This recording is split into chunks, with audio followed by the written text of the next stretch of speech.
Hello students, आप लोग देख रहे हैं मैथाकॉम और मैथाकॉम आप लोगों के लिए लेके आ गया है ईडीसी का एक और लेक्चर। आज के लेक्चर में हम लोग बात करेंगे ईडीसी के कुछ और ऑब्जेक्टिव टाइप के क्वेश्चंस के। इससे पहले हमने 45 क्वेश्चंस ईडीसी के कर लिए हैं, जो आप लोग देख सकते हैं प्रीवियस लेक्चर्स में जाके। तो आइए स्टार्ट करते हैं। क्वेश्चन हम लोगों को दिखाई दे रहा है, the correct relation for JFET parameter is. तो हमें 3 पैरामीटर बेसिकली यहाँ दिखाई दे रहे हैं। एक पैरामीटर है म्यू, दूसरा जीएम है और तीसरा आरडी है।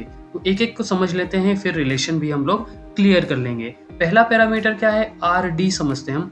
आर मतलब रेजिस्टेंस, डी मतलब ड्रेन। जेएफईटी में 3 टर्मिनल होते हैं, सोर्स, ड्रेन और गेट। तो उसमें से आरडी क्या रिप्रेजेंट करता है, ड्रेन रेजिस्टेंस को रिप्रेजेंट करता है। यहाँ लिखा हुआ है मैंने, आरडी किसको रिप्रेजेंट करता है, ड्रेन रेजिस्टेंस को रिप्रेजेंट करता है। और उसकी वैल्यू जो होती है, अब हम रेजिस्टेंस जानते हैं। रेजिस्टेंस क्या होता है, change in voltage to change in current. Drain resistance की बात कर रहा है तो ड्रेन वोल्टेज की बात कर रहा होगा, VDS voltage between drain and source, and current ID drain current. तो वोल्टेज अपन करंट क्या होता है, रेजिस्टेंस, और डी लग गया तो सब जगह ड्रेन लग जाएगा, drain voltage to the drain current.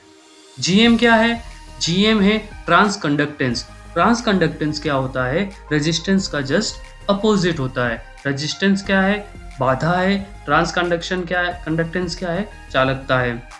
तो जीएम की वैल्यू क्या होगी, जैसे रेजिस्टेंस V अपॉन आई होता है तो जीएम क्या होता है, I अपॉन V होता है। जीएम की वैल्यू क्या है, change in drain current with respect to change in gate to source voltage when drain source voltage is constant. अब अगर इन दोनों को मैं मल्टीप्लाई कराता हूँ तो देखो, आईडी से आईडी कैंसल आउट हो जाएगा और बचेगा क्या, VDS अपॉन VGS। तो म्यू इज इक्वल टू क्या आ जाता है, GM इंटू RD। तो ये रिलेशन हमें याद रखना है। हो गया, समझ में आ गया होगा। आगे बढ़ते हैं हम लोग।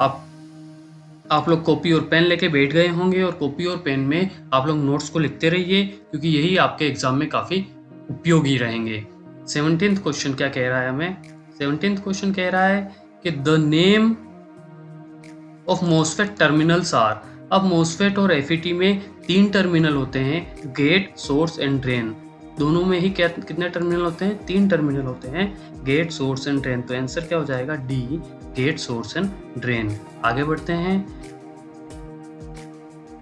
18th वाला क्वेश्चन क्या कह रहा है हमें, the minimum number of diode is required for full wave bridge rectifier. Full wave bridge rectifier बनाना है हमें।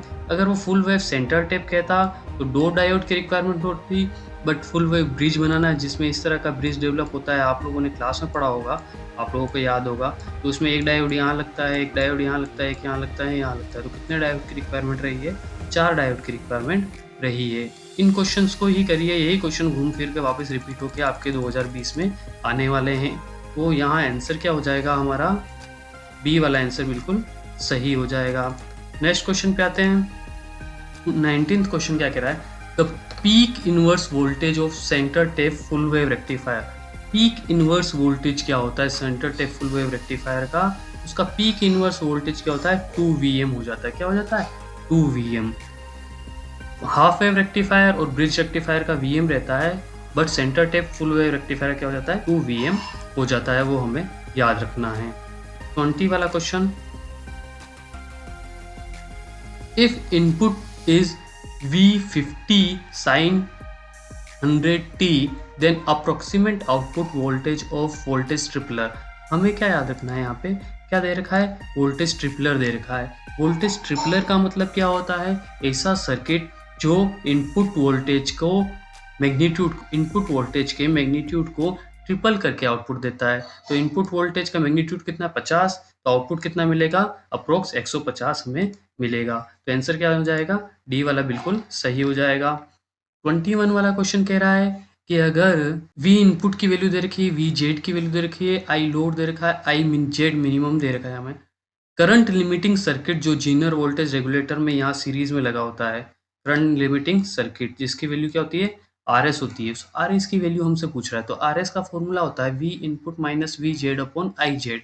V इनपुट कितना है, 10 ले लें, और V जेड कितना है, 5 ले लें। तो ये हो गया 10, ये माइनस का ये 5 अपॉन I जेड कितना है, 10 मिली एम्पियर, 10 मिली एम्पियर। यहाँ क्या बचा, 10 में से 5 गया तो 5 अपॉन 10 मिली को ऊपर ले जाऊंगा तो ऊपर 3 जीरो आ जाएंगे, 1000 हो जाएगा। 1 2 और ये हो गया 3। अभी एक जीरो से एक जीरो कट जाएगा। आर एस की वैल्यू क्या आ रही है, 500 ओम के बराबर। 500 ओम ऑप्शन में नहीं है तो उसके इक्वल ऑप्शन में क्या है, 200 ओम हमारा क्या हो जाएगा, आंसर हो जाएगा। आशा करता हूँ समझ में आ रहा होगा। समझ में आ रहा है तो चैनल को सब्सक्राइब कर दीजिए, लाइक कर दीजिए और कमेंट भी कर दीजिए। आगे बढ़ें। आगे वाला क्वेश्चन क्या कह रहा है हमें, the content of AC in output of rectifier is called. AC rectifier को जो आउटपुट होता है, हम प्योर DC लेने की कोशिश करते हैं बट उसमें कुछ AC के कंपोनेंट भी होते हैं। वो AC के कंपोनेंट क्या कहलाते हैं, रिप्पल कहलाते हैं। क्या कहलाते हैं वो, रिप्पल कहलाते हैं। तो इसका आंसर क्या हो जाएगा, रिप्पल बिल्कुल सही हो जाएगा। अगर बेसिक आप लोग पढ़ रहे हैं, बार बार ये कह रहा हूँ कि अगर बेसिक आप लोग पढ़ रहे हैं तो आप आसानी से क्वेश्चन को सोल्व कर पाएंगे। आगे वाला क्वेश्चन देखिए, the output is taken out across RC low pass filter. RC low pass filter की बात कर रहा है। अब लो पास फिल्टर में क्या होता है, सीरीज में रेजिस्टेंस लगा होता है और कैपेसिटर कहाँ लगा होता है, पैरेलल में लगा होता है, क्योंकि ये हायर फ्रिक्वेंसी को कहाँ भेज देता है, ग्राउंड में भेज देता है। और हम आउटपुट कहाँ लेते हैं, V0। अगर आप लोग को सर्किट याद हो तो V0 यहाँ ले रहे हैं, तो किसके अक्रॉस ले रहे हैं हम आउटपुट, कैपेसिटर के अक्रॉस ले रहे हैं। और यही ये पूछ रहा था, तो आंसर क्या हो जाएगा, बी बिल्कुल हमारा सही हो जाएगा।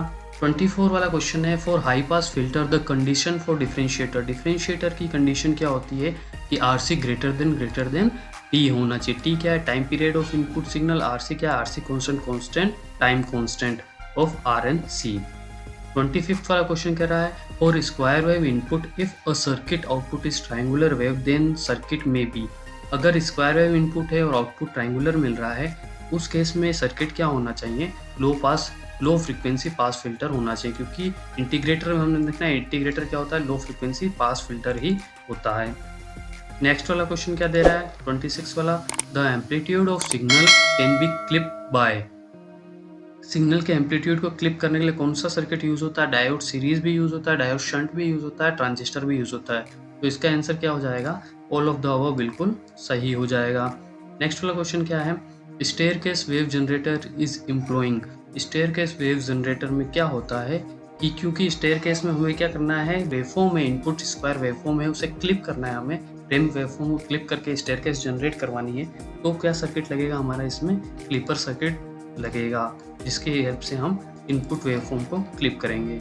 नेक्स्ट क्या दिख रहा है, 28 वाला, और negative clamper circuit. Negative clamper circuit है और इनपुट भी नेगेटिव दे रखा है, तो आउटपुट क्या मिलता है क्लैम्पर सर्किट का।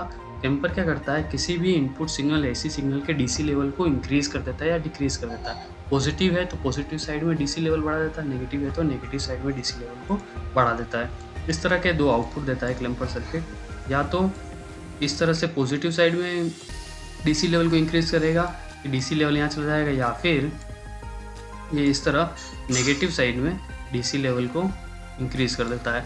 तो इनपुट में 10 दे रखा है, आउटपुट में क्या मिलेगा, उसका जस्ट डबल हमें आउटपुट मिल जाता है।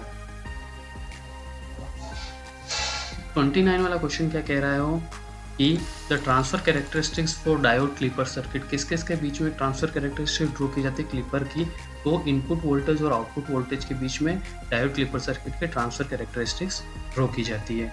30 वाला क्वेश्चन कह रहा है, which semiconductor is suitable for constructing LED।